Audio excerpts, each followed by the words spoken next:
नमस्कार प्यारे बच्चों, हम लोग the Bihar teacher history maker group के अंतर्गत मेरा मोबाइल मेरी शिक्षा के अंतर्गत अध्ययन कर रहे हैं।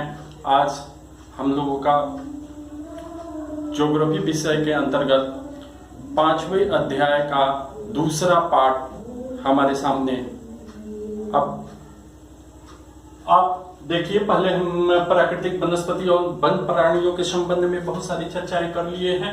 अब भारत में वनस्पति और वन प्राणियों में विविधता के कारण क्या है, तो भारत में वन प्राणियों और वनस्पति की विविधता के बहुत सारे कारण हैं, जिसमें मुख्य रूप से भूभाग का स्वरूप मीन्स यहाँ भूभाग का स्वरूप, भारत में भूभाग का स्वरूप अलग अलग है।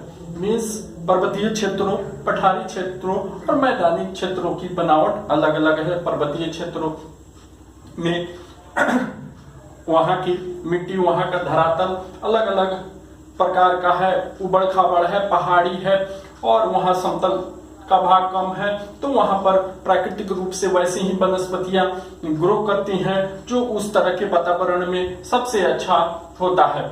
उसके बाद हम पठारी क्षेत्रों में देखते हैं, तो पठारी क्षेत्रों में भी वनस्पतियों के लिए धरातल वैसे नहीं होते हैं जैसे मैदानी क्षेत्रों में।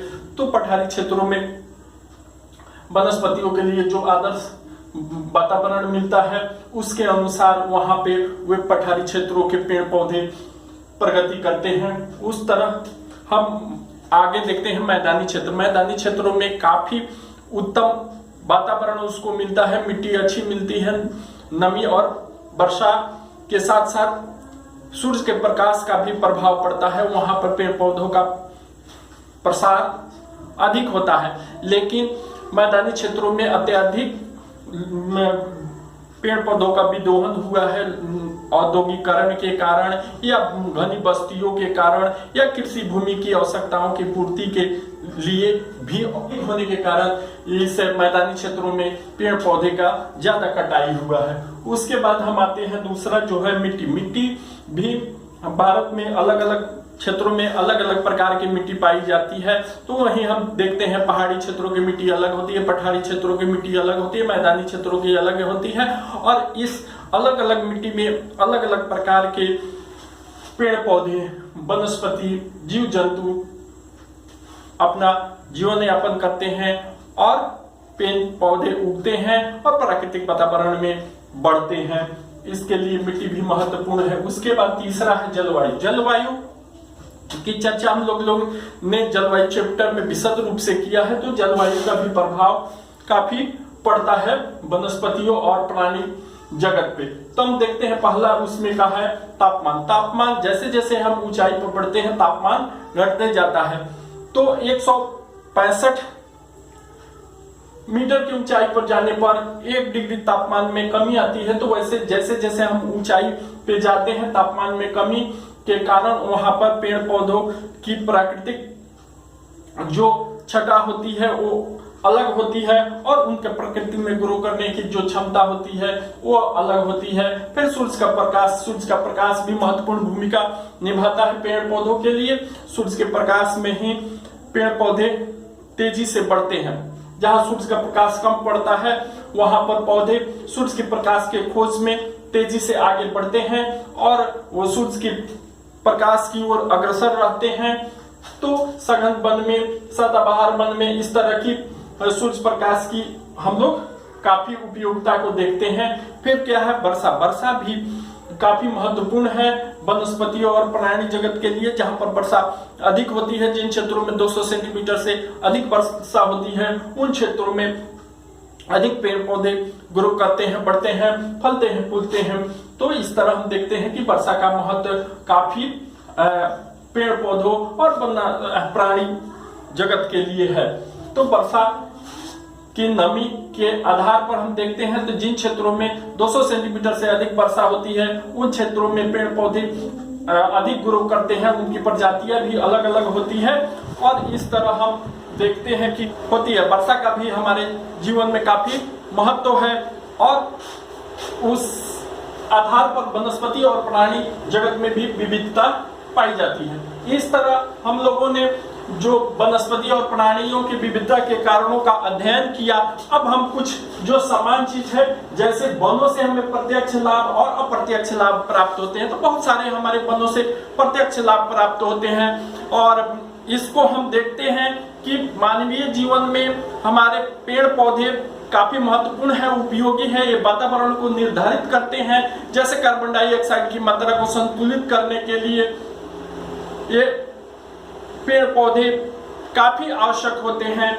तो मुख्य रूप से पहले हम देखते हैं कि प्रत्यक्ष लाभ क्या होता है। तो प्रत्यक्ष लाभ हमें पेड़ पौधे या वनस्पतियों से जो होता है वो कीमती लकड़ियां प्राप्त होती है, पशुओं के लिए चारा प्राप्त होता है, शहद प्राप्त होता है, कत्था प्राप्त होता है, जड़ी बूटी इत्यादि हमें प्राप्त होता है। यह प्रत्यक्ष लाभ हुआ। अप्रत्यक्ष लाभ में हम लोगों ने चर्चा जैसे किया कि कार्बन डाइऑक्साइड की मात्रा को यह संतुलित करता है।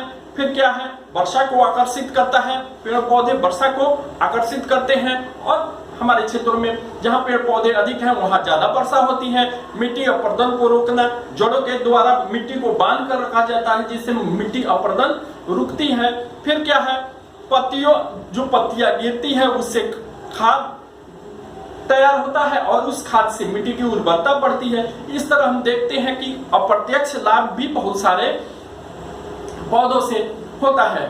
अब हम देखते हैं कि वनों के क्षति के भी कुछ समान कारण है। वन का तेजी से हम लोग विदोहन कर रहे हैं, उपयोग कर रहे हैं, तो इसके एक समान कारण क्या है, तो तीव्र गति से बढ़ती हुई जनसंख्या। हमारे देश की जनसंख्या इतनी तीव्र गति से बढ़ रही है तो हमारे लिए भूमि की आवश्यकता पड़ती है, तो हम पेड़ों की अंधाधुंध कटाई कर रहे हैं। भावी पीढ़ी के लिए हम देख नहीं रहे हैं। कृषि के लिए खेतों की बढ़ रही मांग, उससे हम पेड़ों की कटाई कर रहे हैं। फिर ईंधन की आपूर्ति बढ़ रही है तो पेड़ों की हम कटाई कर रहे हैं। शहरीकरण, औद्योगिकरण बढ़ रहा है जिससे हम पेड़ों की कटाई कर रहे हैं। इस तरह इन सारे चीजों से अधिकाधिक भूमि की आवश्यकता होती है और बाढ़ों का प्रकोप बढ़ रहा है।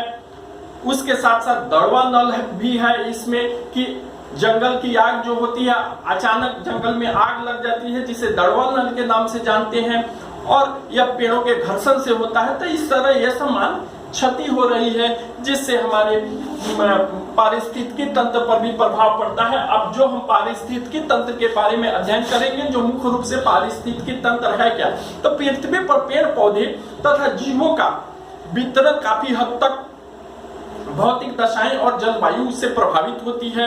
इस तरह वन और खास किस्म की वनस्पतियां जो होती हैं वो किसी एक जगह की वनस्पति जगत का निर्धारण करती है। अगर इसमें हम कुछ बदलाव कर देते हैं तो उसकी संख्या, उसकी किस्में बदल जाती है।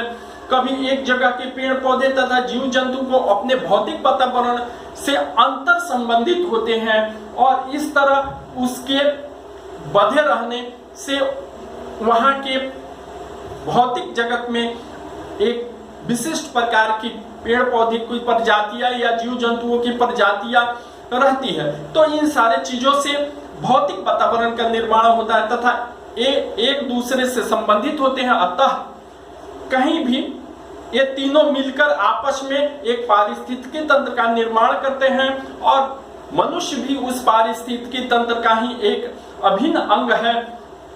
मनुष्य वनों को जब अपने लाभ के लिए काटता है तो वह पारिस्थितिकी तंत्र में बदलाव लाता है और इससे भौतिक वातावरण की गुणवत्ता घट जाती है। तो हम देखते हैं कि पारिस्थितिकी में थोड़ा भी अपने लाभ के लिए हम कुछ करते हैं नहीं, तो उससे उसका प्रभाव एक बृहद क्षेत्र पर पड़ता है जिससे उसकी गुणवत्ता में गिरावट आती है और हमारा भविष्य संकटमय हो जाता है। तो इस तरह हम लोगों ने आज इस